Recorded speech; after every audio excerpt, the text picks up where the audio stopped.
एक नन्ही सी चिड़िया थी, नाम था चिन्नू। सब कहते थे तू क्या कर लेगी, तू तो बहुत छोटी है। आसमान में काले बादल, चिड़िया नीचे बैठी है। लेकिन चिन्नू के सपने ऊंचे थे, बहुत ऊंचे।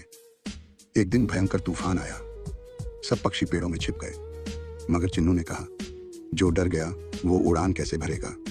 दृश्य, चिन्नू अपने पंख फैलाती है और हवा से लड़ती है। हवा ने उसे गिराया, बारिश ने उसे भिगोया, मगर वो रुकी नहीं, टूटी नहीं। हर बार गिरी फिर उठी और आखिरकार तूफान के पार पहुंच गई। चिन्नू बादलों से ऊपर उड़ती हुई दिखती है। आज लोग कहते हैं अगर चिन्नू कर सकती है तो हम क्यों नहीं।